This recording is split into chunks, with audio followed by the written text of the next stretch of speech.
بسم الله الرحمن الرحيم الحمد لله والصلاة والسلام على رسول الله صلى الله عليه وسلم kusoo dhawaada daawadayaal barnaamijkeena Maangodol waa xalqad cusub iyo barnaamijkeena Maangodol dabcan ka duwanaan doonta xalqadeennii hore waa xalqadii aan kusoo afmeerinay muddada sanadkii koobaad ee u dhamaaday barnaamijka Maangodol waa xalqad aan doonayno inaan wax badan ka taabano muddadii sanadkaada aynu soo wadnay waa xalqad aad u qiimo badan xiiso badanna leh kana duwanaan doonta qaabkii hore aan u duubaynay dabcan xalqada waxay nagu helinaya xubnihii Maangodol injineer Cabditaah iyo Ustaad Liibaan waxay naga maqan Ustaad Suhayb oo isaguna safar ugu maqan Malaysia oo waxbarasho ugu tagay oo inta badan imka naga maqnaan doona oo xagga u wareegay waxay nagu helinay xalqada oo isaguna maanta nagala soo qayb galay Mahdi Cumar Sheekh oo aanu isagana ku soo martay qaadnay xalqada waa ragga ugu mudan ragga barnaamijka aad oo socda aad oo xiriya waa ragga aad u xiiseeya wax akhriska iyo akhrintaba waa ragga aad ugu dhiiriya dadka rukumada dhiiriya barnaamijka socodkiisa iyo wax ka bedelkiisa iyo talo iyo toosinba la garab taagan barnaamijkeenan maanta wuxuu ka koobnaan doonaa dabcan sidii aad nooga barateen buug lama akhriyo fikradna lama niqaashayo wuxuu u koobnaan doonaa guud ahaan laba qaybood qayb ka waramaysa barnaamijka iyo wixii la soo akhriyay oo ay ku ladhan tahay qayb ka falcelin aaraadii ama weydiimihii aadna soo weydiiseen iyo qayb akhriska iyo muhiimadda akhriska uu leeyahay oo aanu xiisaynay in qof ka baxsan Maangodol maadaama uu barnaamij mucdiisu ay tahay hal muceedkiisu uu yahay in wax akhriska iyo dhiirinta akhriska ay tahay inaanu Mahdi ku soo martay qaadno oo isaguna aad halkaa inooga faahfaahin doona akhriska iyo caqabadaha hortaagan iyo muhiimadda iyo ahmiyadaha uu leeyahay soo dhawaada dhamaantiin barnaamijka soo dhawaada waxaan ka bilaabi doonaa Mahdi oo isagu marti inooga barnaamijka nagalana qayb qaadan doona barnaamijkan oo xubin muhiim ah oo barnaamijka inoo daadihin doono oo aan ka wareysan doono oo akhriska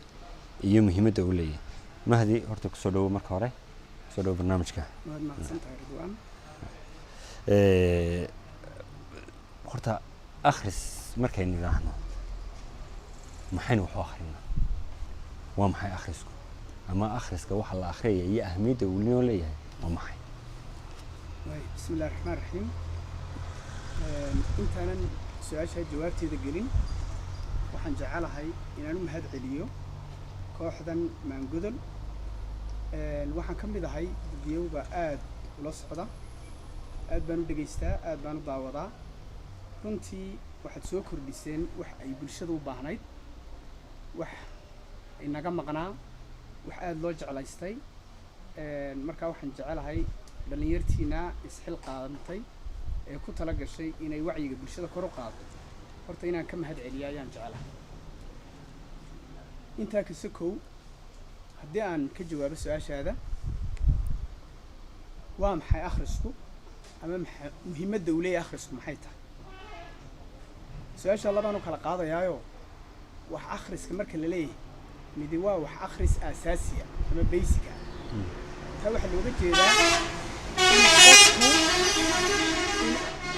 taa waxaa looga jeedaa in qofku uu awood u leeyahay inuu kicin karo wax meel ku qoran xuruuf meel ku qoran ayuu isku kicinayaa dabadeedna macnay samaynaysaa marka board halkaa ku qoran ayuu qofkii arkayaa uu akhriyayaa taa waxaa la yidhahaa akhrista aasaasiga qofka akhriyaana literate buu noqonayaa qofka aanan akhriyna ummi buu noqonayaa waa qof aan waxna akhriin waxna qorin marka taasi waa ta asaasiga qofka taa asaasiga ah isagu waxa weyn waa qof curyaan ah oo wax ka dhiman yihiin waxa lagu metelay qof indhala baa lagu metelay tusaale ahaan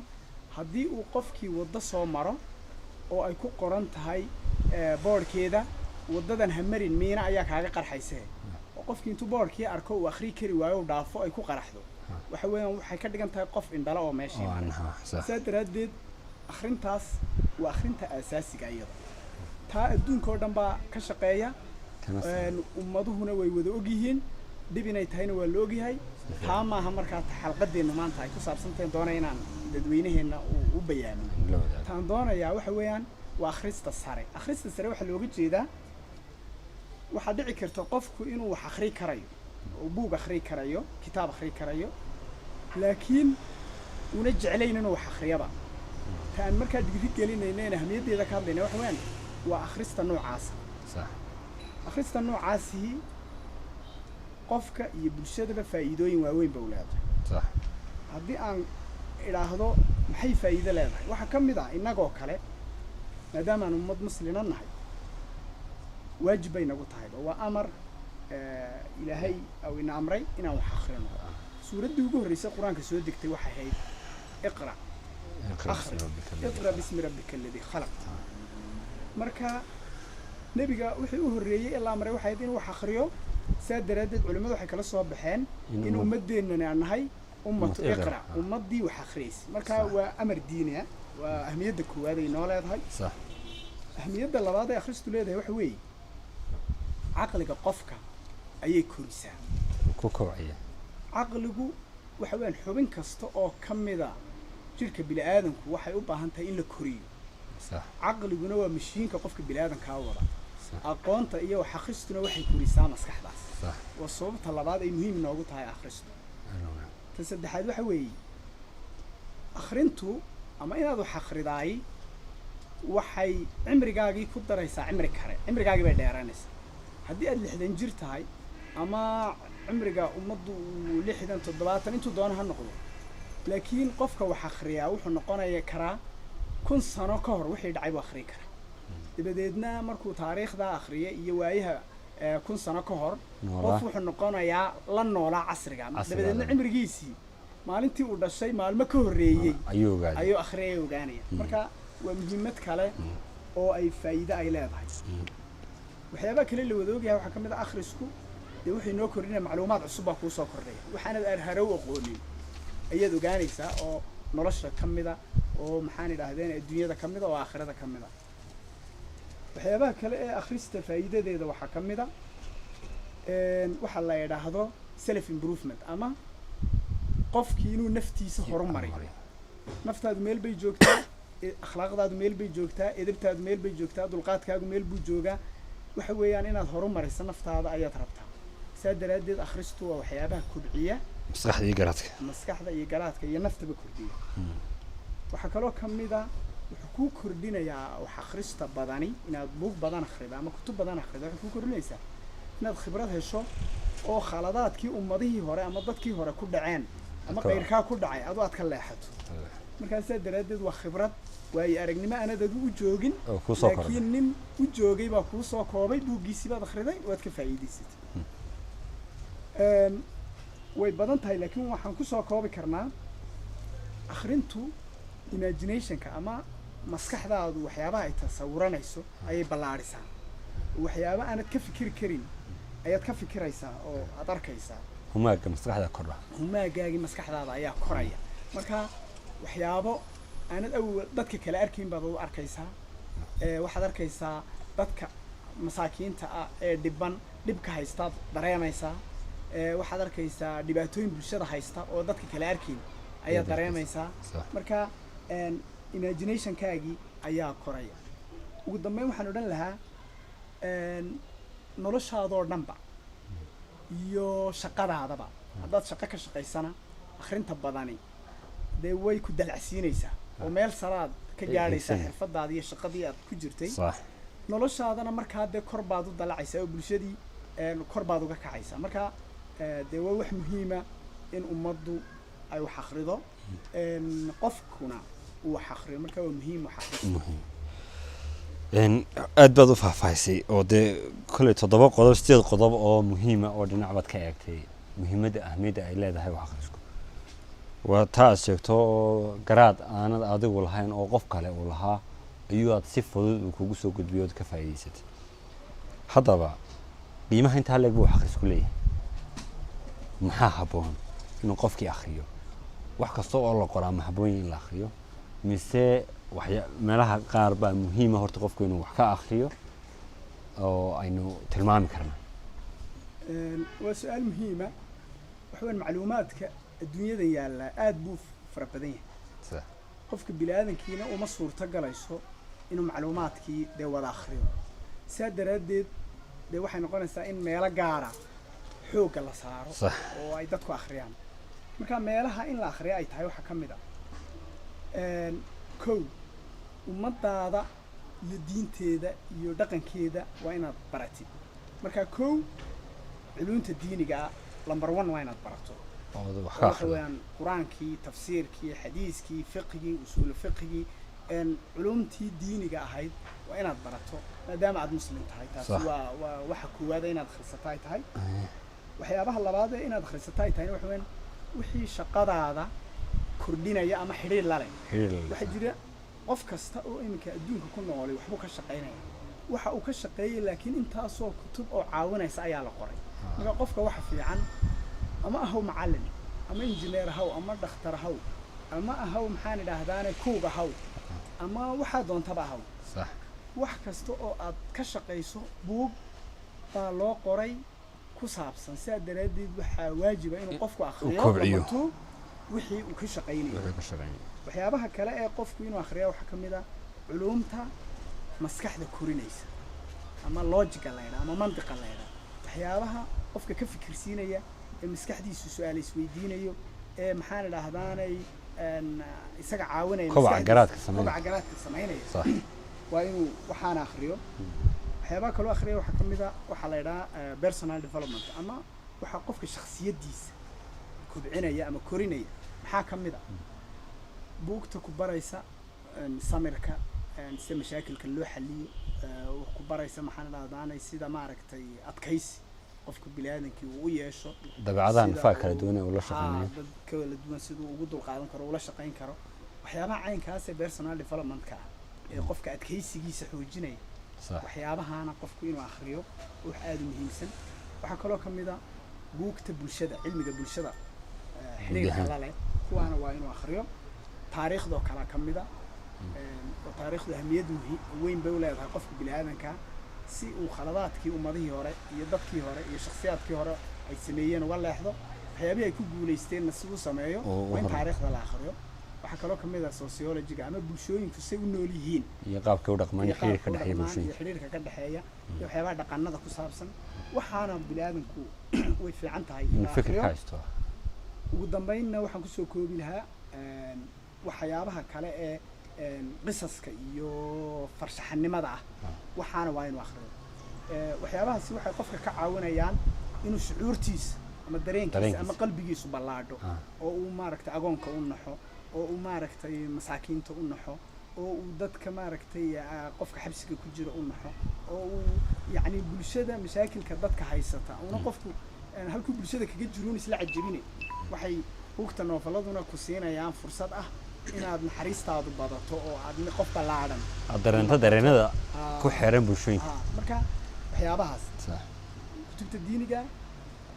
waa inuu akhriyo qofku kutubta diiniga kuwa maaragtay maadadii uu ku takhasusay sheegaya waa inuu kuwa maskaxdiisa korinayo kuwa shakhsiyadiisa korinayo cilmiga bulshada iyo noofalada maasha Allah waa tilmaan guud baan filayaa aadna looga faa'iideysan doono waana sababaha muhiimka ee aan u sameynay ama aan u nuugnayba barnaamijkan Angodol in dadku iyo akhriska iyo kobcinta qayb kasta oo kamida qaybaha bulshada ay horumarka uga baahan tahay ama qofka bini'aadanka laftiisa uga baahan yahay annaguna aan isku korino ummadana dhageysanaysa ama daawanaysa aan ugu tabino hadaba mood ما شاء الله ده وحوي سي مقلة أو قيمة له أياد أخرسكي يونو عيد هذين الآخرين مركا أديكو شخصيا كم هدي هان جدي سعد كي وحخرسكاي سي أي أنا قلنا أنا وقف هذي سنو بولشة أنت هذا كلامنا قف مركو تصالة أما وهلا قف لمدي وحو قبتي أما قاب وحو بلعبي يكع كفكي وكصوب حي qof ku dhiirasho markaasna qaadanaya wuxuu u arkayaa in dhibtani aanay kaligii ku ahayn marka bal khibradaadii adiga wax akhris ma santaa Ridwaan runtii qofku de markastuu arday yahay waxa laga filayaa inuu boog akhriyo oo wax akhriyo laakiin waxay mawhibo ii noqotay ama hobby ay ii noqotay waxaan odhan karaa 790 maasha ayay ii noqotay dhaqan inaan wax akhriyo waqtigaa laga bilaabo ilaa maanta waxbaan akhriyaa mar kastoo suurtagal tahay uma malayna inay jirto maalin aanan wax akhriyin waxay doonay ha noqoto waqtigaa Djibouti baan joognay arday baan ahayn markaa dhalinyar baa isku timiday dhalinyartii baa markaa isfahansiisay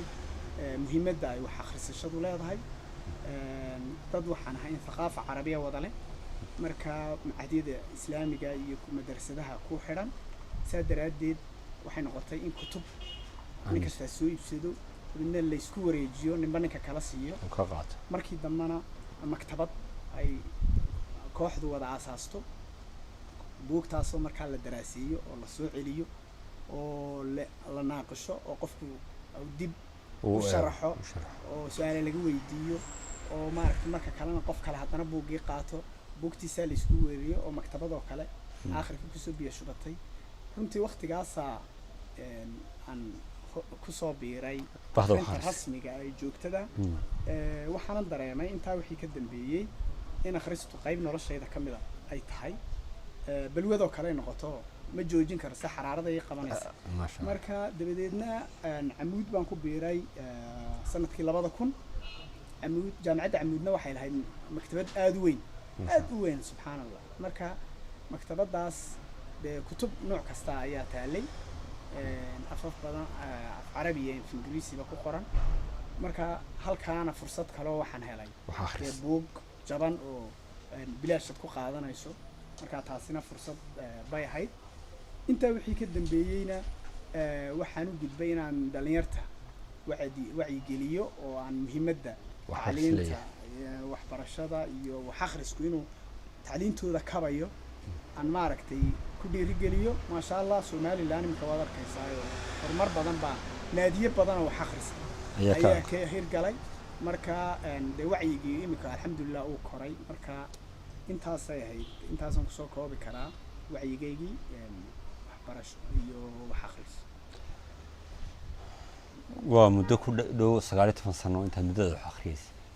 kulley buugaagta akhriday waa buugaag aan tira lagu soo koobay way jiraan run ahaan kulley way soo marayaan buugaag aad ku cajabiyay ama adiga laftigaaga wax ka bedelay ama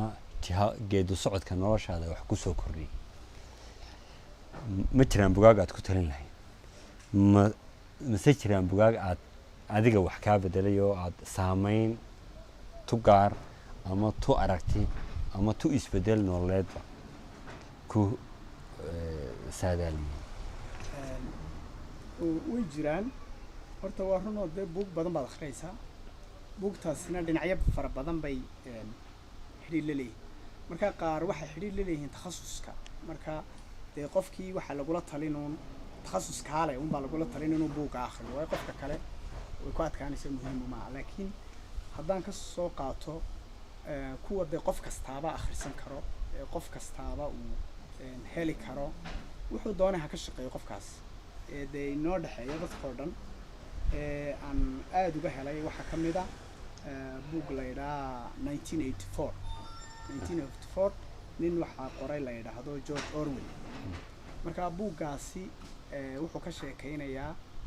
dictatornimada iyo dawladda ayuu ka sheekaynayaa marka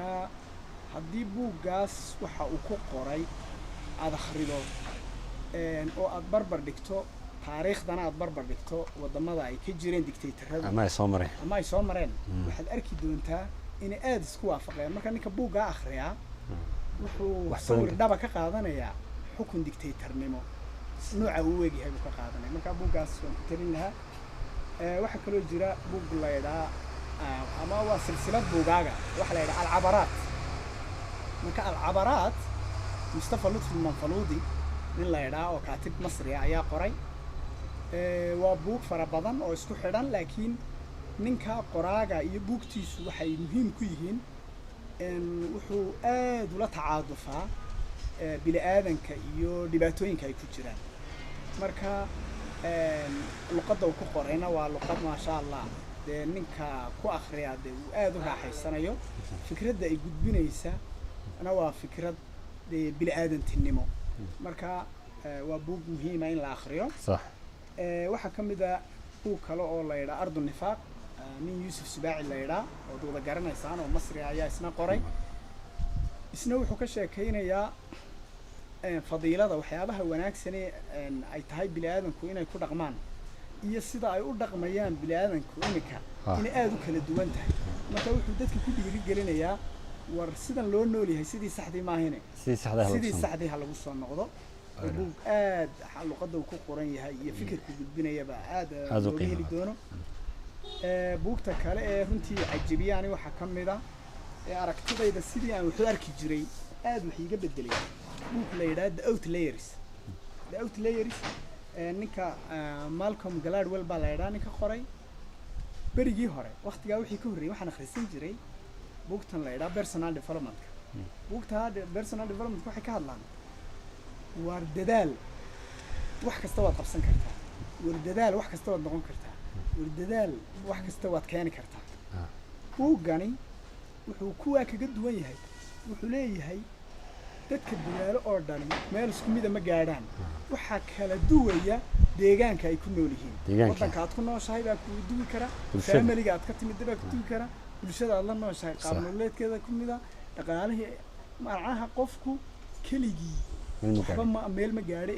duruufaha iyo ku xeeran waqtigaa uu nool yahay ayaa qayb ka qaadan kara inay horumarku uu gaadho degdeg iyo inuu caqabad ku noqoto marka buuggaasi aragtidayda wax badan buu ka bedelay wuxuuna igu dhaliyey inaan markaan qof la talinayo aan leeyahay saa horumar u samee aan duruufaha ku xeeranna aan weydiiyo oo nidhaa bal duruufahaaga dhaqaale duruufahaaga family ka waran si quraata gulligooda gaari karay qaab keliya bini'aadanka oo dhan inuu gulligooda gaari karay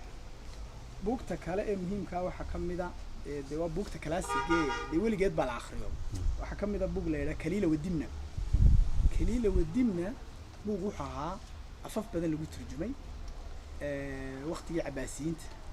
ayaa la qoray cabdillaahi bin muqafac nin la odhan jiray ayaa qoray waxaa la yidhaha isaga laftigiisu wuu turjumay bay dadku yidhaahdeen waxa weyn beershiyuu ka yimiday oo beershiyana waxay ka soo qaadatay baa la yidhaha indiya marka buuggaasina wuxuu ka sheekaynayaa waa xayawaan buu ku metelayaa riwaayad jilaya laakiin riwaayad ha jilaana laakiin xikmad bini'aadanka ayay u maldahayaan qaab nololeedka fiican oo fikrado fiican ayaa ku jira gaar ahaan dawladnimada iyo boqorka iyo boqorka ku wareegsanayo wuxuu cilmi badan kaa fahansiinaya dawladnimada iyo qaab nololeedka ku sida loo noolyahay buugta kale ee adduunyada wax ka bedeshay waxaa ka mid ah almucadabuuna fil ard buugga la yidhaha France Fanon qoray ama dadkii adduunyadan lagu dhibay marka buuggaas waxaa la yidhaha adooma ayuu adduunyada ka kiciyey waxa weeyaan wuxuu leeyahay dadka ducafada ayuu leeyahay war meesha ka kaco diina raadsado diina dhacsada buu leeyahay marka waa buug aad iyo aad cajiib u ah waxaana la iloobi karayn qisadii caanka ahayd dee af kasta lagu turjumay alfa leyla waleyla qof kastaa u garanaya laakiin inaad af carabi markaad ku akhriyayso la mid maaha markaad ama musalsal yar ku daawanayso ama af kale oo lagu turjumo markaad ku akhriyayso waxaan ku talinaa buuggaana in afkii asalka ahaa lagu akhriyo af carabiga ahaa alfa leyl waleyl qisadaa in lagu akhriyo ugu dambeyn dee ma soo koobi karna laakiin buugta naagta la yidhaha Agatha Christie ayaa iyaduna ay tahay in dhalinyartu aynay iloobin inay wuxuun ka akhriyaan buugtaasi gabadhaasi waxay ka hadashaa crime dhacay iyo dembi baadhis marka maskaxdaada qufullay ka furfuraysaayo iminka haddii laynagu yidhaha 10 nin baa meesha joogay oo mid baa tuug ahaan jiray nimanka kalena niman fiican bay ahaayeen alaab baa la xaday saa daraaddeed maxkamaddii baa qaadaysa markaaba maskaxdeena waxaa kusoo degdegaysa inkii weligiiba tuug ahaan jiray uu xaday laakiin markaad qaabka ay wax u baarayso iyo aad ogaato waxaad ogaanaysaa in qofku hadduu tuug ahaan jiray ayna macnaheedu hayn in maantana dambaysayna inuu xaday qofku inuu wanaagsanaan jiray inayna macnaheedu hayn maantana wanaagsanaysaa daraaddeed dhinacyo aanad awal wax ka eegi jirin marka gabadhaana buugteeda mid ama laba ugu yaraan qof inuu ka akhriyay aad bay u wacan tahay dee lama soo koobi karo laakiin waa qaar ka mid ah buugta muhiimka waad ku xeel dheeraatay ma filayaa kutubtii waxay ka wada noqdeen kutub horta waa kutub aad u wada qiimo badan oo dee ka aad ku bilowday baabaan horta ka mid a barnaamijkeenan kuwii aan ku akhrinay aynu kusoo jeedinay dad badanna ay dhegaysteen runtii bugaag soomaaliya luqadeennii afka soomaaliga ha ku qoran oo iyagana laftooda ku xiise geliyey ma jiraan mise ka xasuusantay wax way jiraan saan hore u sheegnay dee ummadeennu wax qorisa kuma badno ummadaha kale aynaga badan maadaama wax akhriska inagu yaraan nidhi qoraalkuna inagu yaraanaya laakiin buugtii dee u dambeysay ama buugtaan isleehay soomaaliga waxbaa laga qoray wax ka mid ah ee aan ku talinayo anuguna aan ka helay shaksiyan buugga la yidhaa raadraaca taariikh soomaaliyeed oo buuggii u dambeeyey waxaa qoray ambassador cawil marka buuggaasi buug aad u qiimo badan weeyaan buuggaa waan ku talin lahaa taariikh ahaan in loo akhriso buugga labaad aan ku talin lahaa waxaa weeyaan halgan iyo hagardaamo waa cabdilaahi yuusuf madaxweynihii hore ee soomaaliya allah u naxariisto buuggaas labadaa buug waxay buugta kale kaga duwan yihiin waa xasuus qor iyo dadkii u joogay ayaa waxay qorayaan dhacdooyinkii ay markhaatiga ka ahaayeen sax waa wax inagu yar innaga marka labadaa buug waxaan ku talin lahaa in la akhriyo buugta kale ee muhiimka iyagana waxaa ka mid ah xagga taariikhda macluumaad badan ay ku jiraan sababihii burburka soomaaliya buug la yidhaahdo cabdilqaadir oroma qoray buuggaasina macluumaad fara badan iyo taariikho fara badan iyo magacaan fara badan oo markaa adigu aad markaad akhrisato sawir kuu soo baxayo say ahayd taariikhda soomaalidu ayuu qoray waa buug muhiima oo aan ku talinayo inay dadku akhristaan kuwaas badanaa taariikh bay ahaayeen oo kuwaasan taariikhda qaybta taariikhda laakiin noofallaa jira noofalladaasi noofallo badan baa imikaba la qoraa laakiin noofalladaasi aad uma tayadoodu ma fiicna laakiin waxaan kasoo qaadan lahaa kuwa tayada leh aadka u fiican aan arkay waxaa ka mid ahaa buug la yidhaha aanadii nageeye ibraahim hawd uu qoray waxaa kaloo ka mid ahaa buug la yidhaha adeegto qoraaga ma garanayo waan ka xumahay waayo waxaan helay isagoo bilaa jaldi ah oo aanu ku qornayn muxuu ahaa qoraagi laakiin aad baa maaragtay luqadda lagu qoray ayuu qiimo badan aad u sarreysaa marka buugtaas ayaan ku talin lahaa in dadku ay akhriyaan maasha allah waa horta dee waxa weeye waxaad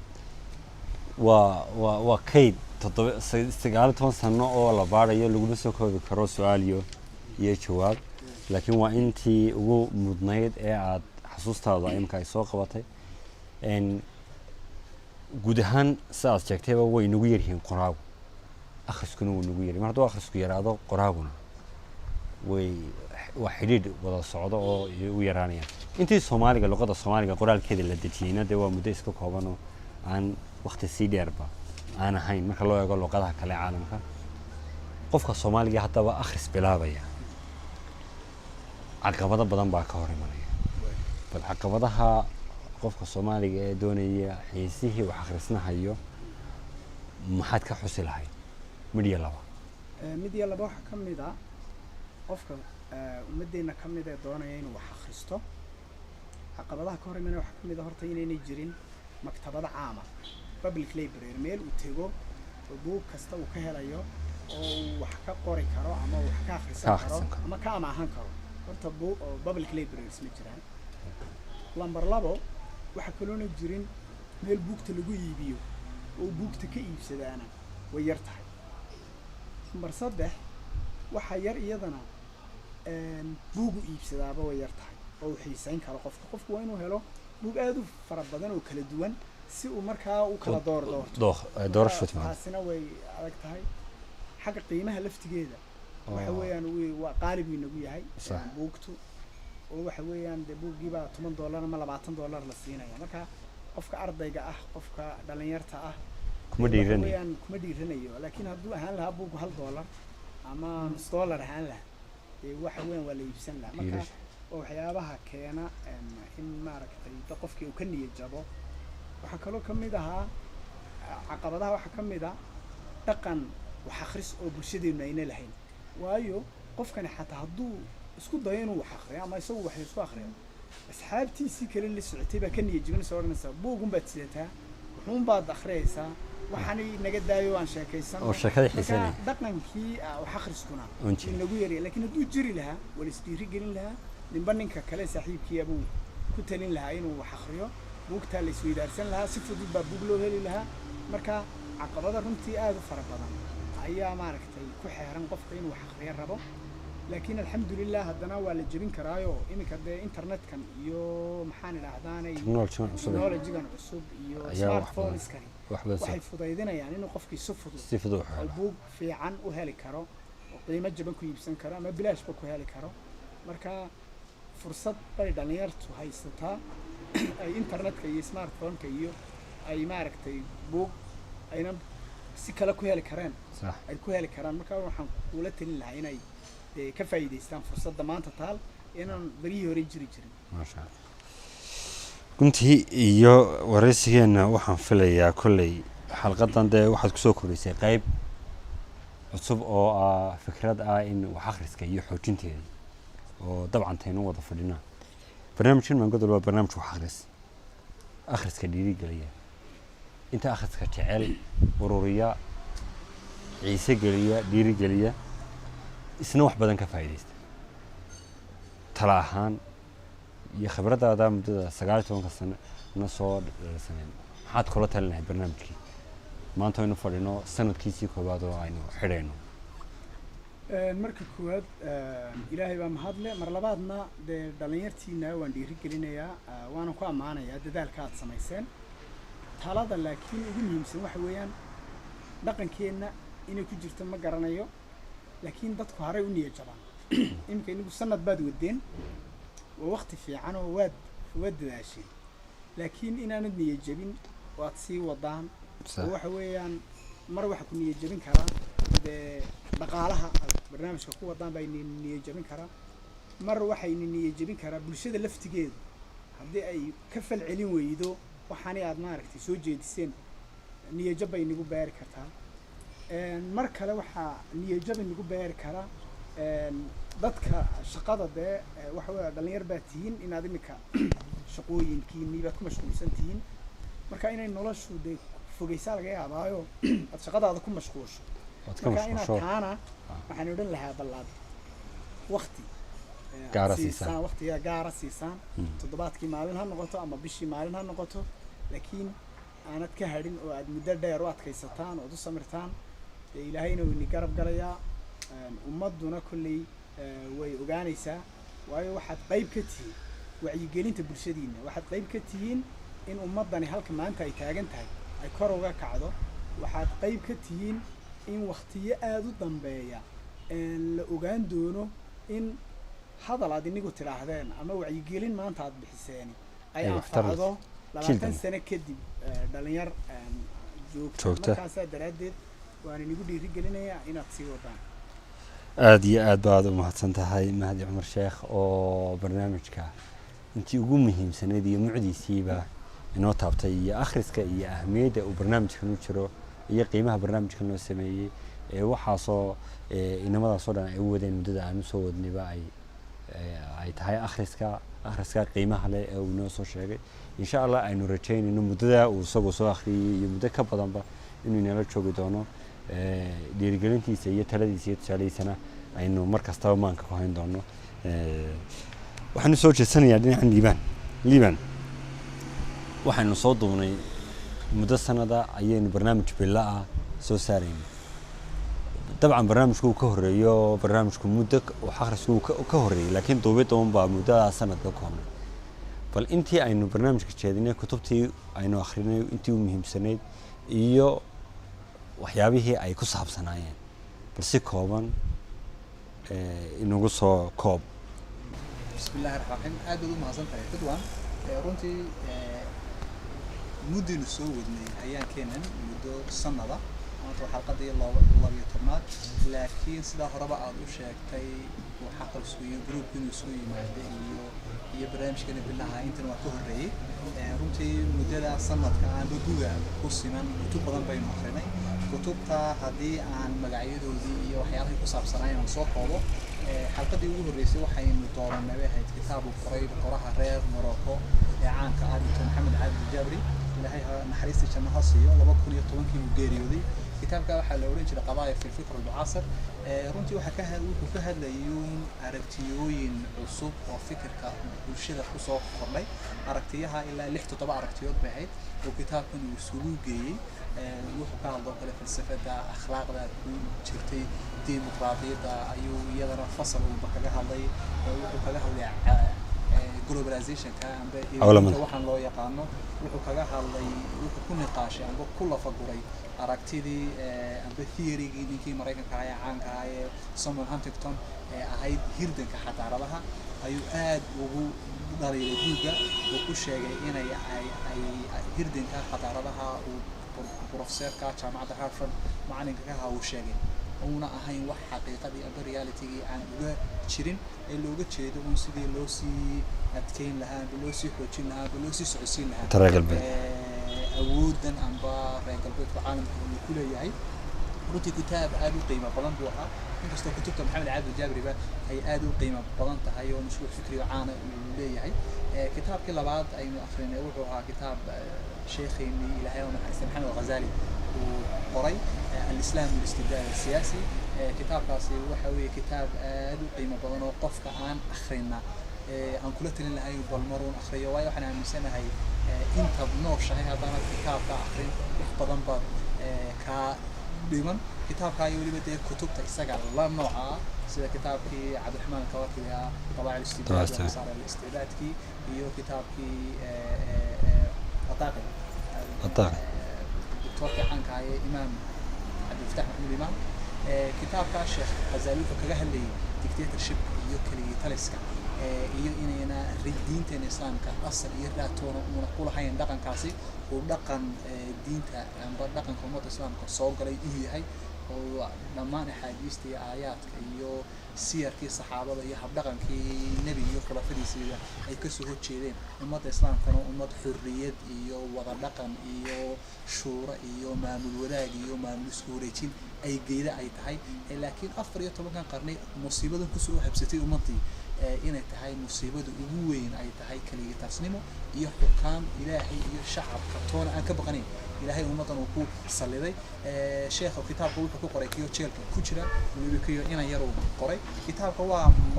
daliilo badan baa loo soo jeediyay inuu sheekhu qoray kiyo da'ya xamaasad badan ay ka muuqato aqoon badan oo sheekha ka dhigay xagga taariikhda iyo dhaqanka ay ka yar muuqato laakiin waxa ku soo gunaanadayaan waxa dadka ilowsiinaya niyadii dhabta ahayd ee sheekhu uu ku qoray fikradan xambaarsanaa in ummadda islaamku ay xoroodo in la soo celiyo tala wadaagii iyo ummaddu inay ninka xaakimka amba arrinkayga haya ay tahay kitaabku sheekhu wuxuu kaga hadlayaa xurriyaadka wuxuu mar isbarbar dhigayaa reer bariga iyo reer galbeedka wuxuuna ammaanayaa reer galbeedku waxyaalahan ay ku guulaysteen inay xaakimka xakamo iyo xidhe iyo mada ay u sameeyaan inaan ninka xaakimka haddii ummadda lagu sii daayo وحضنا سمعنا بلادي marka in dastuurada iyo xeerarka iyo qawaaniintu ay ninka xaakimka xidhaan mada iyo xakamada ay u sameeyaan laguna ilaaliyo wax laga maarmaan ah isla markaana dee aragtidan aad dasaatiirta iyo xeerarku waxay ka hor imanayaan diinta islaamka meesha ma laga saaro maadaama xeerarku ayna ahayn qaab shareecada ka hor imanaya ay u adeegayaan cadaaladda iyo sinaanta iyo wax isku ahaanshaha kitaabka saddexaad ee barnaamijkan aan ku soo qaadanay waxa kitaab uu qoray aqoonyahankii reer Algeria Malik bin Nabi oo loo oran jiray mushkilatul afkaar fi العالم الإسلامي runtii luqadda uu ku qoray kitaabka waxa ay luqadda Faransiiska waa la soo turjumay kitaabkaasi wuxuu ka hadlayaa oo mushkiladan ummadda islaamka haysata inay mushkilad kala ahayn fikir afkaar ummadda islaamka hadii fikiradan ragaaday ee baaliga ana laga saaro meesha ma laga saaro ay toobtii horumarka iyo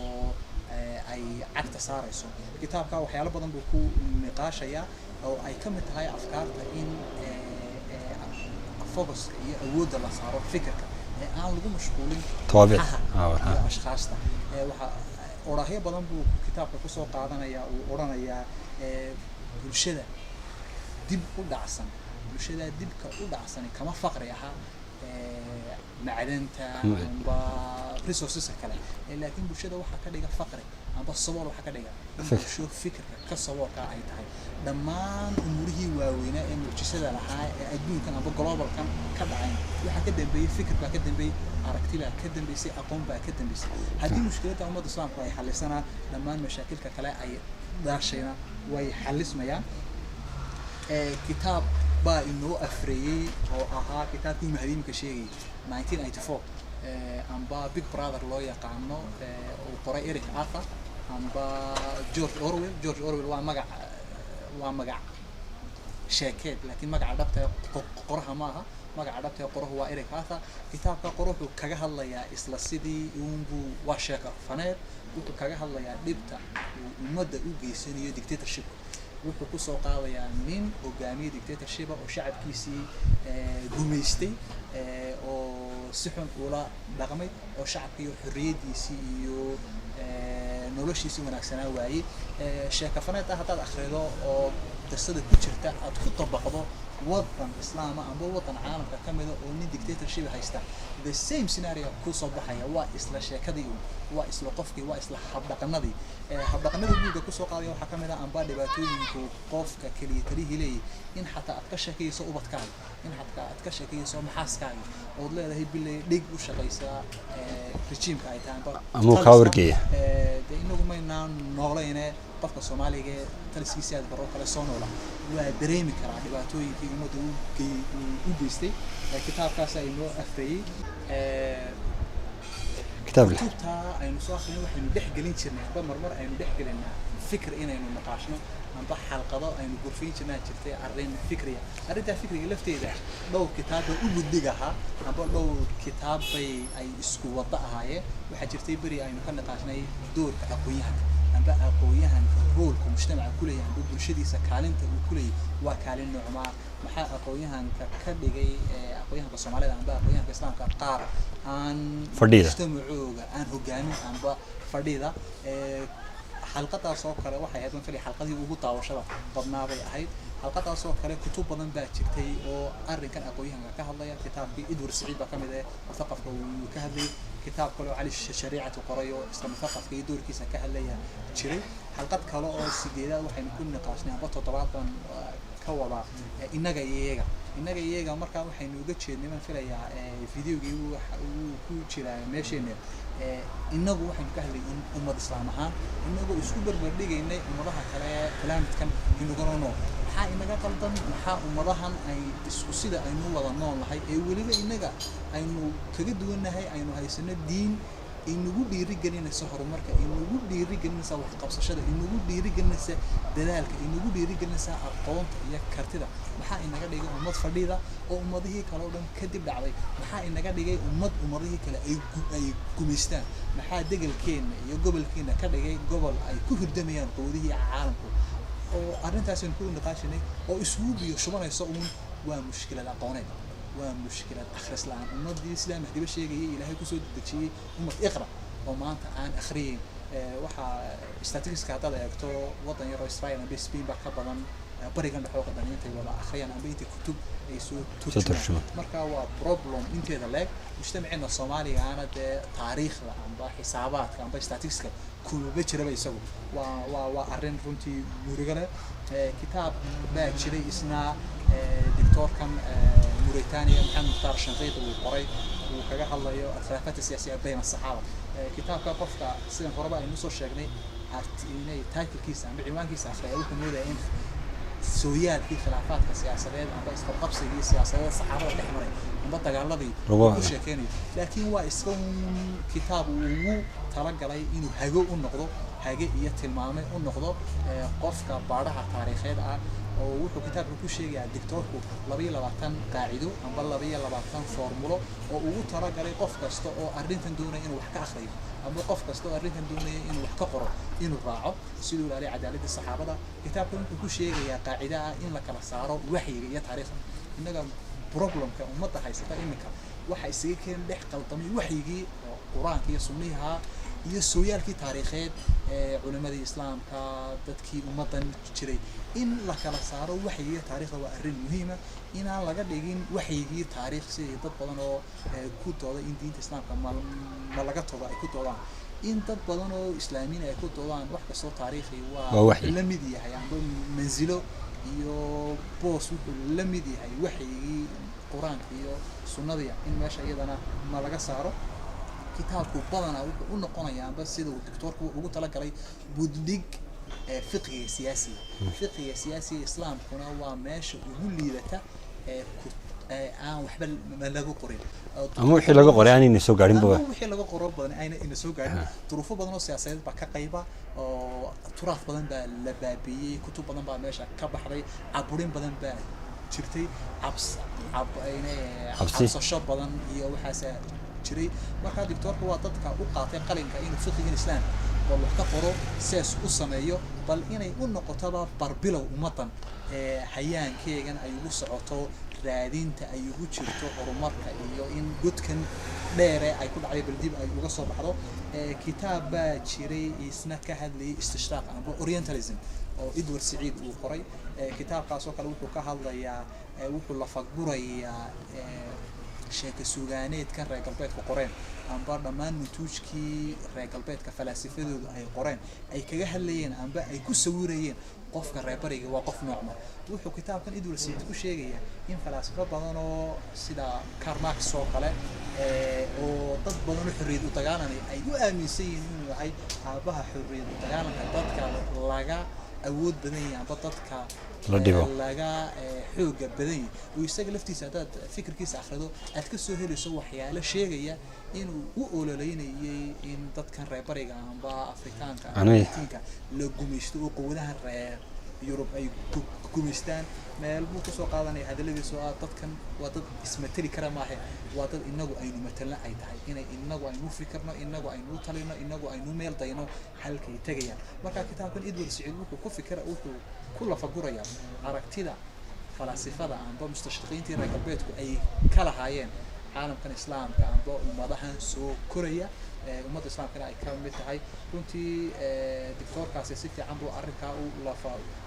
guray horena waynu sheegno kitaabku waa kitaabada ugu caansan ee masalada istishraqa ka hadlay waxyaalaha ka dhigay caana waxa ka mid ah horeba soo sheegnay inuu yahay isaga laftiisu mid reer galbeeda oo sida waa bare jaamacada reer galbeedka ka dhigay waxa Mareykanka ah kaasna kitaabka caanimo soo u keenay waxa iyadana aynu ka soo hadalnay sooyaalkii barnaamijka kitaab la oran jiray dirkiisa acmaalada oo qoray Axmed Ibrahim Cawaale kitaabkaasi waa kitaab aad u xiiso badan weeye waa kitaab ay ku jirto aragti badan cusub amba aragti yaanan oo cusub aragti hore laakiin dadka Soomaaliga aan taageero badan ka haysan in Soomaalida laga dhaadhiciyo war arabtan aad ku nasab sheeganaysaan wax jira maahe waa khooro aynu iska dhaadhicinay oo aan caga badan ku taagnaynay in laga hadlo ummadda Soomaaliyeed waa ummad deegaanka deganeed waa ummad wadankan waa asal waa ummad aan soo tacabirin waa ummad afar odayo carabaha ka yimid ayna ka soo jeedin laakiin ummad deegaankan deganeed oo dadkan la walaala oo dhulkan iyadoo leh oo aan soo tacabirin oo maragaha ugu badan ee luqadeeda iyo culture-ka iyo midabka ay ka turjumayaan in ummadan aynu nasab sheegana amba nasabkeena aynu ku xidhnaa inay nahay ummad walaalo jaara oo aynu isku dhaqan iyo diin nahay laakiin aynaan u nasab sheegan khuraafaad badan ee Soomaalidu ay aaminsantay aad iskuna dilaysaan haddaad ku tiraahdo waxan wax jira maahay meesha ma laga saaro runtii waa kitaab aan ugu yeero kutubta thawriga ee ummadan u soo celinaya miyirkeyga iyo garaadkeyga kitaab kale oo iyadana waxa jira qoray محمد أحمد علي كان لي سوياكي محمد أحمد علي تاريخ دي أباها وخرشة الصومالية كنت كتاب كاسوي هو كتاب إسكا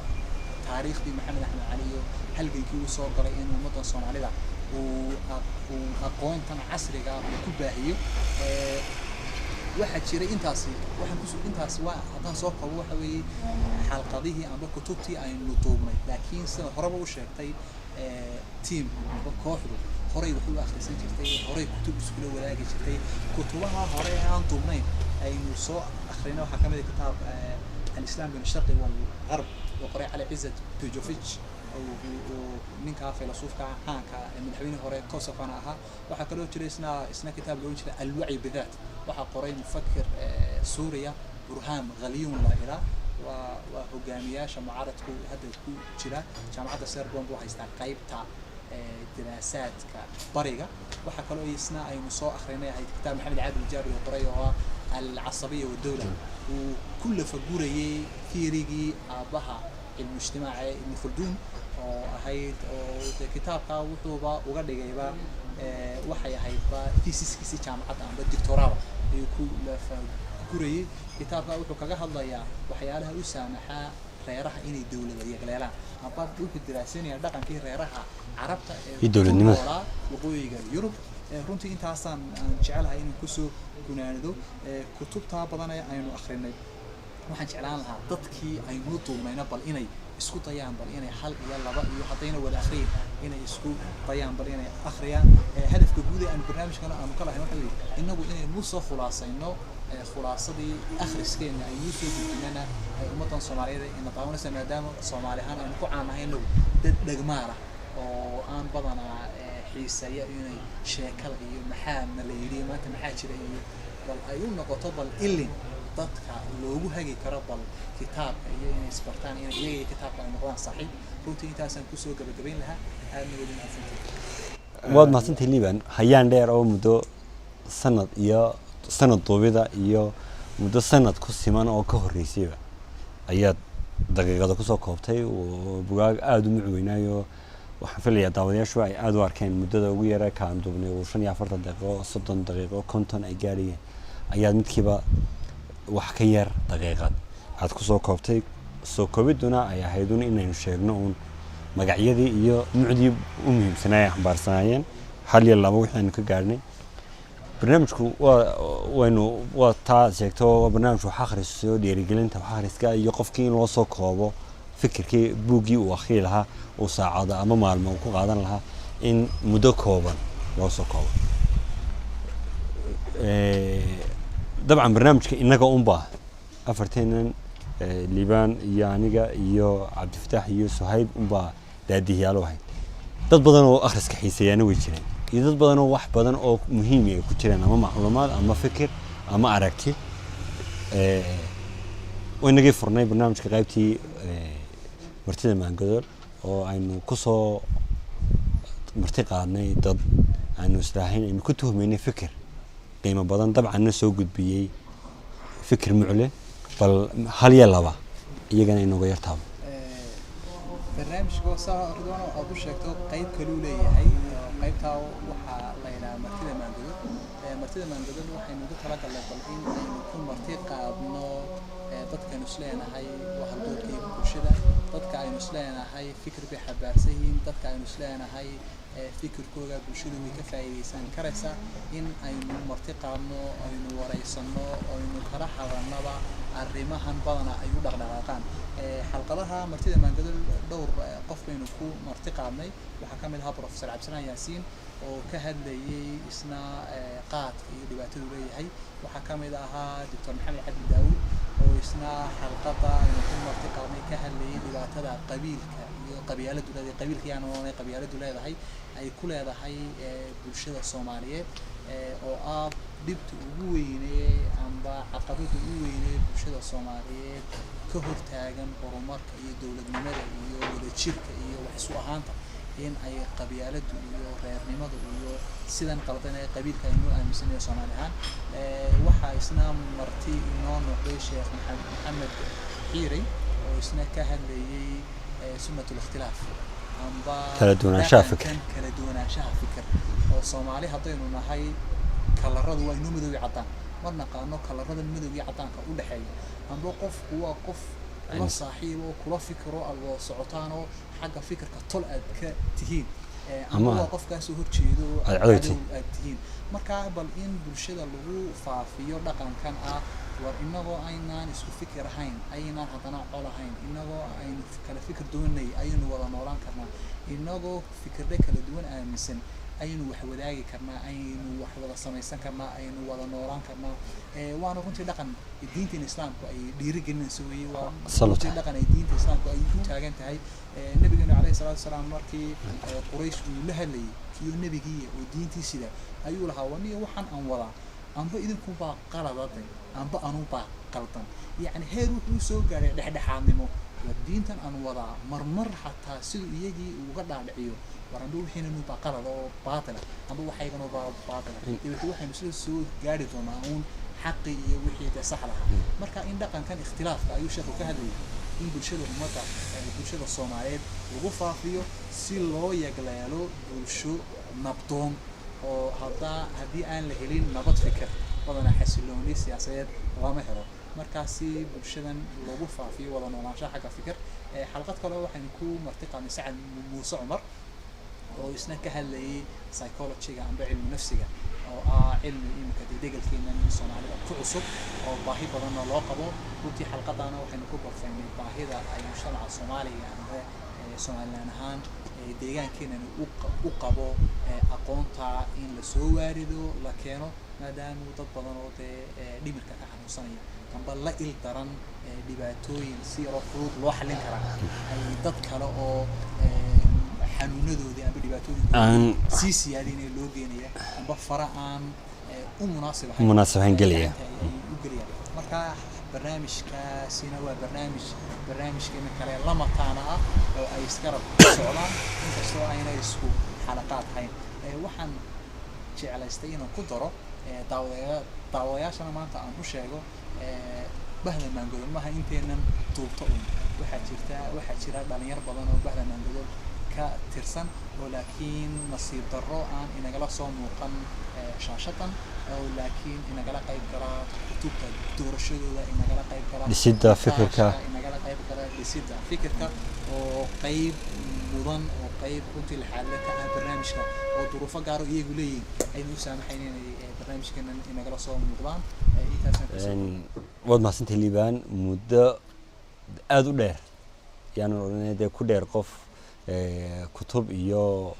akhris badan iyo rogrogid badan aynu ku qaadanay baa waxaad kusoo koobtay daqiiqado oo qofka daawadaha daawada uu dareemayo bugaagtaasi iyo qaabka ay u kala duwanaayeen fikirkii xambaarsanayeen ku jiray guud ahaan barnaamijka maangodol uu qofkii ka dheehan karo wuxuu sido iyo risaaladda xambaarsan yahay ama fariinta uu bulshada u sido guud ahaan aad iyo aad baad u mahadsan tahay waxaan u gudbayaa cabdifataax barnaamijka muddada dheer oo barnaamijku socday ama ku siman sanadka aynu bishiiba soo saaraynay xalqad cusub iyo buug cusub oo aynu akhriyeynay dad badan baa kasoo falceliyey ama fariin ha noqoto isweydiina ama ha noqoto inay kaga soo falceliyeen qaab aragti ay qabaan oo ay noo soo gudbiyeen ama talo ay noo soo gudbiyeen weydiimo badan oo ka dhex guuxaya dadka daawanaya oo inagu baa la hadlayno iyagu way aaminsan yihiin marka iyagana aynu maanta dadka maqashiino fariimihii dadkii ku xidhnaa barnaamijka ee aadka isugu hawlay inay talo ama tusaale ama toosinba ay noo soo gudbiyaan inaynu maqalno falcelintoodii ama weydiintoodiina aynu bal fikirkii inaga aadanaa aynu siino ama barnaamijka maangodol kaga aadanaa aynu siino kusoo dhawow barnaamijka marka hore kadibna bal aad baad mahadsan tahay ridwaan adiga iyo walaalkeen liibaan iyo martida maanta sheekh mahdi waxaa laga yaabaa maanta in la tabayo ku bilaabo taase suhayb oo isaguna ahaa xubin muhiima oo maangodol tiim ka mid ahaa liibaan suhayb aad baan u salaamayna haddii maanta isagana daawanaya asxaabtan waxaan u sheegaynaa in suhayb uu haddeer u wareegay waxbarasho dalka dibaddiisa ah oo muddo naga maqnaan doono haddii la xeego oo inta ay barnaamijku soo wadnay dadku waxay soo gudbinayeen fariimo soo gudbinayeen ama daawadayaasheena ama dadka barnaamijkeena ku xidhan talooyin bay soo gudbinayeen waxay soo gudbinayeen inay wax soo jeediyaan oo ay dhinac gaar ay nagala taliyaan runtii lama soo koobi karo dhammaan sanadka intaa leeg qof kasta iyo taladiisa lama soo gudbin karayo laakiin waxaan jecelahay inuu ka bilaabo inuu qof kasta oo talo inoo soo gudbiyey qof kasta oo soo jeediyey inoo soo gudbiyey inaynu u mahadnaqno oo aan ku noolaa runtii aad iyo aad baad mahadsan tahay talooyinka waxay nooga soo dhacayeen waxa weeye xubinteena ku leenahay Facebooka ama YouTube channelkeena sidoo kale telefoon iyo nooga soo dhacayeen mararka qaarkood oo dariiqa maraya lagu sujinayo lagu sheegayay saa daraadeed inta badan dadka kala duwan ee daafaha dunida jooga iyo inta waddanka joogtaba runtii aad iyo aad baan uga mahadnaqaynaa qofkuna marka uu talo soo jeediyo macnaheedu waxay muujinaysaa inuu ku danaynayo isla markaana uu dan ka leeyahay hawsha aad wado una dabaqanayo marka talooyinkiina dhammaantood mid kasta meesheeda aan ugu tagnay waxaan ku rajoonaynaa maanta oo sanadkaasi dhammaanayay in waxyaabo badan aanu talooyinka kasoo marka laga tago talooyinka waxaa jiray su-aalo aada u soo noqnoqonayay oo maxay dhahayn ay inta badan daawadayaasheena qaar kala duwan ay soo bandhigaya Ridwaano tusaale ahaan su-aasha aadka u yaraa soo noqotay aad wado in malaha teknolojiyada casriga aynu ku doobno iyo fadhiga aynu fadhino iyo mararka qaarkood inuu tuhmiiro gelin jiray dadka qaar oo inuu weydiiyaan xageed joogtaan horta xageed ku nooshihiin oo inta badan marka inta barnaamijka ku jirna marna maynan oran waxaanu joognaa meel hebla saa daraadeed officially waxaanu ka mid nahay waxa weeye barnaamijkuna ka howlgalaa kuna doobmaa dhalinyartuna degan tahay waa magaalada Hargeysa saa daraadeed waxaan filayaa jawaabtaasi inaynu ka shaafino asxaab badan oo marka ay arkaan desaanada bilicda masuula baad joogtaan qaar ayna soo weydiinayeen mise ingiriis aad joogtaan qaar ayna soo weydiinayeen laakiin waxaan muujinaynaa un Hargeysa ay tusaale wanaagsan u tahay barnaamijyada noocan iyo kuwa kaloo kala duwan marka jawaabta su-aashaas waxaan filayaa waa cadda su-aalaha kale aad u soo noqnoqonayay waxaa ka mid ahaa maxaad u akhri weydeen buugaagta Soomaaliga runtii waa su-aal haddii qofka barnaamijka markuu sidaa u daawado xalqadihii oo dhan haddii uu la socday ay jawaabta usoo bixi karto guud ahaan sida dhowr jeer hore aynu ku celinayna inta badan marka aynu buugga xulinayno waxaynu ku xidhnaa habraac baynu ku xidhaynay buugga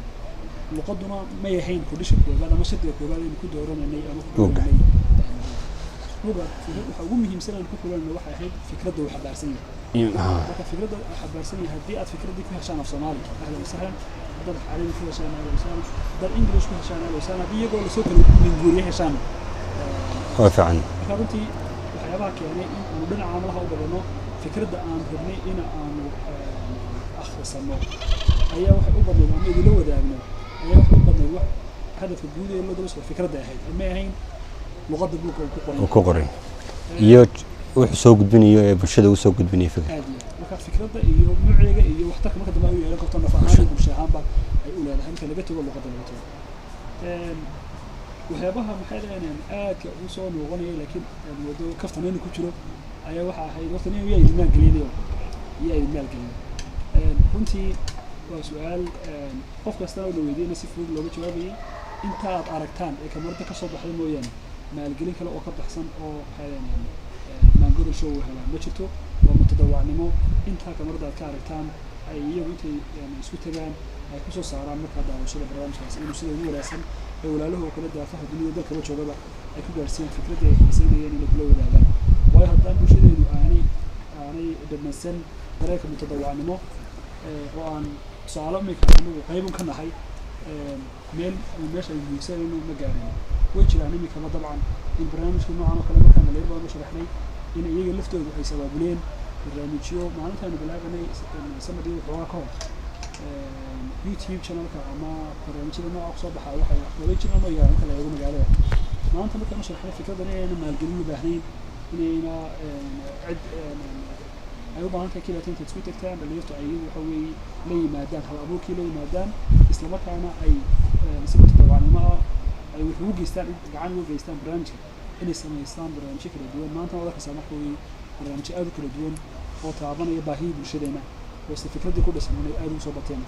barnaamijka waa runtii waa la hadlayna waa waxna barnaamijku wuxuu u socdeen waxa weeye in la helo kuwo lamida kuwaas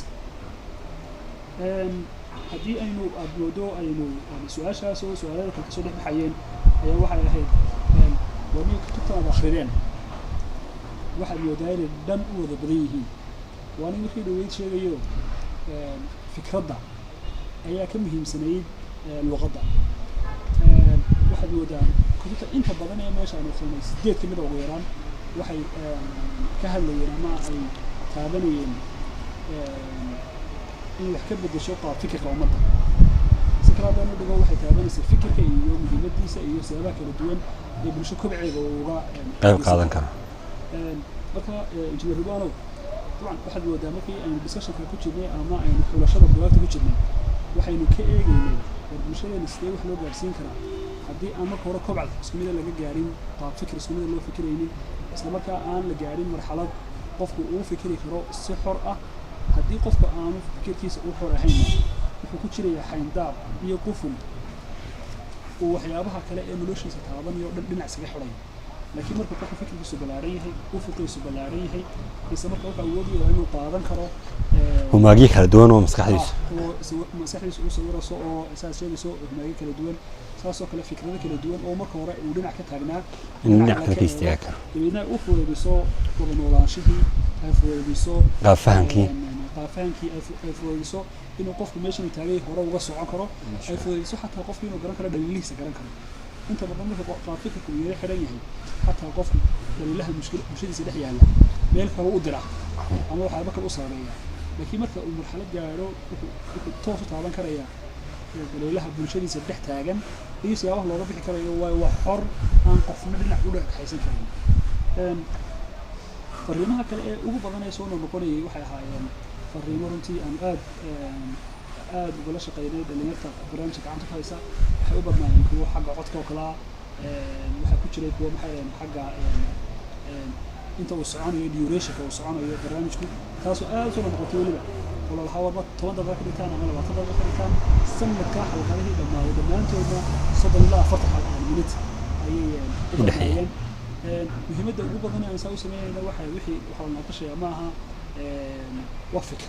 fikraduna way ka macno ballaaran tahay marka la leeyahay fariin la gudbinayo marka markay fariin tahay 5 daqiiqo 10 daqiiqo ku filan laakiin marka fikrad dhinac walba laga istaagayo timeinta leg runtii kama yaraysanayno saas daraaddeed waliba aan isleena waa dadaasheenay waad kartay laga yaabaa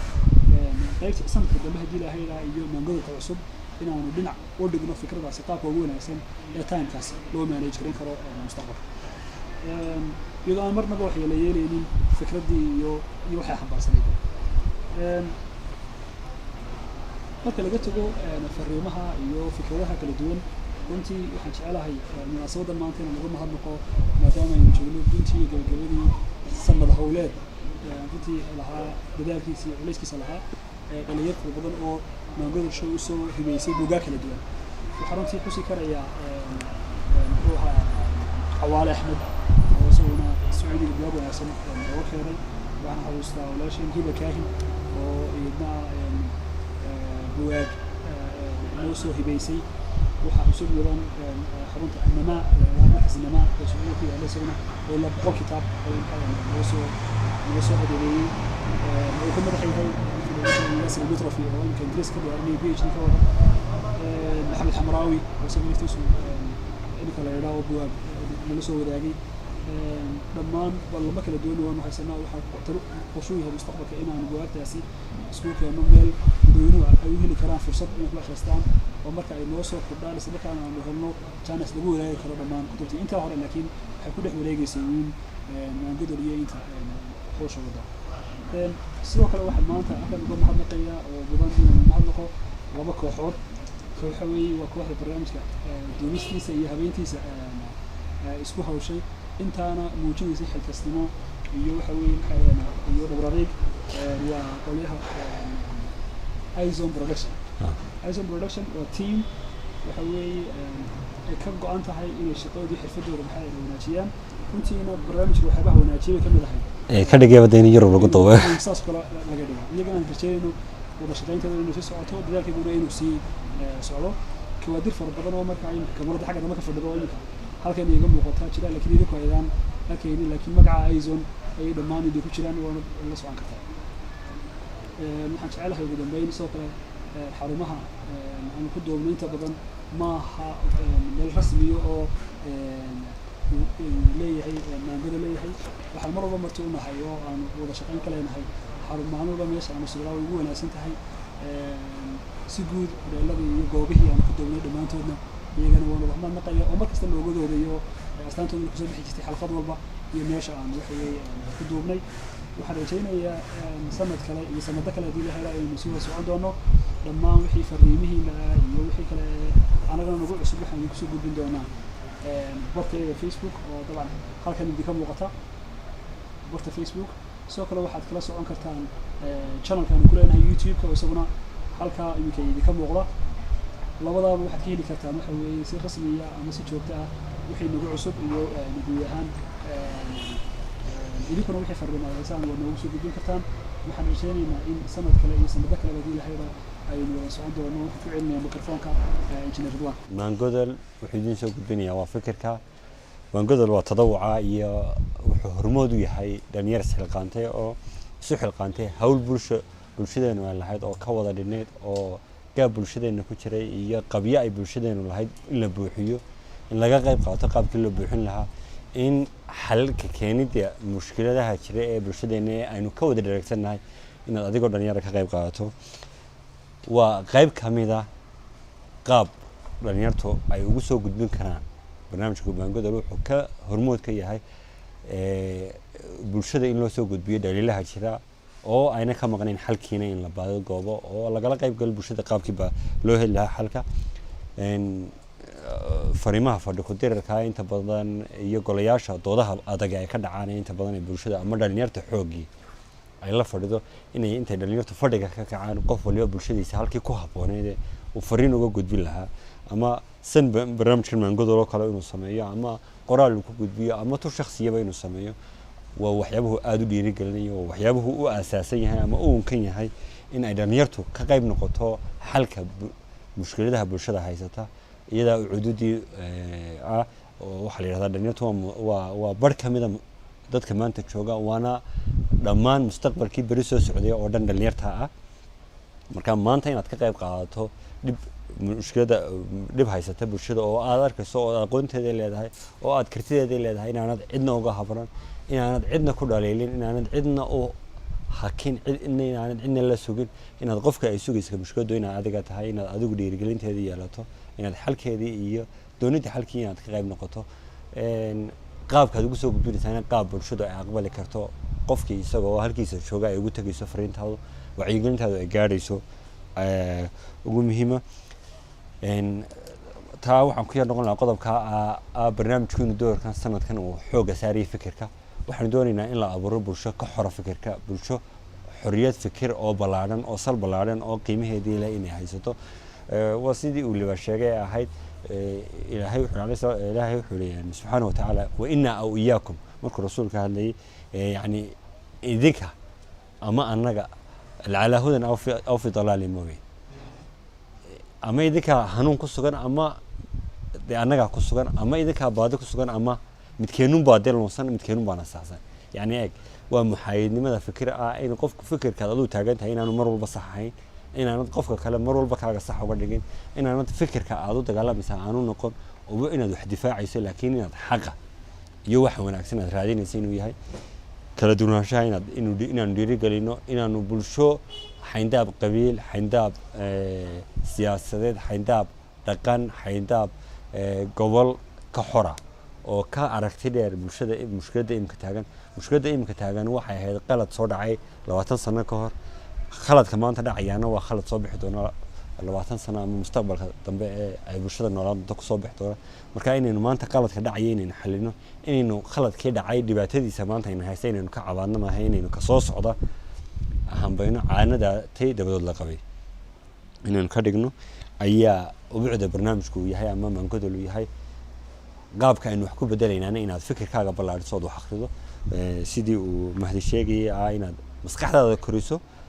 bulshadaadana aad wax u tarto marka wax akhri adigu isku faa'iidee ummadana la wadaag dad badan oo naga wanaagsan dad badan oo naga fikir fiican baa jooga laakiin u baahan laftooda inay iyaguna bulshada soo gudbiyaan oo ay ku dhiiradaan inay bulshada soo gudbiyaan aad baad mahadsantihiin intii tala iyo toosin iyo tusaale iyo aragtiba noo soo gudbisay aad baan ugu mahadnaqaynaa intii daawatay ee barnaamijka daawashadu waa waxtar iyo qofku inuu ka qayb qaadanayo wacyigelintaas weeyaan dhammaantiin aad baan idinku mahadnaqaynaa dhalinyarta ka dambaysa barnaamijka ee aan kamarada ka muuqana mar labaad iyo mar saddexaad iyaguna way mahadsan yihiin dhammaantiin iyo innagaba insha allah xalqado cusub oo soo noqnoqda iyo sanado cusub baynu iskugu iman doonaa insha allah dhammaan fikirka wixii aynu ku kordhin doono iyo waxaynu kusoo gudbin doono iyo sanadka dambe saynu barnaamijka usii hagi doono wixii talaa iyo tusaale iyo toosinaad haysaan sida cabditax sheegay waxaad nagu soo gudbin doonaa barta facebooka iyo youtube-ka labadaba waad noo soo marin kartaan iyo annagoo si toosan noola soo xidhiidhaan aad iyo aad baad mahadsantihiin waa intuu maangu gaashaysan yahay guuli waa weli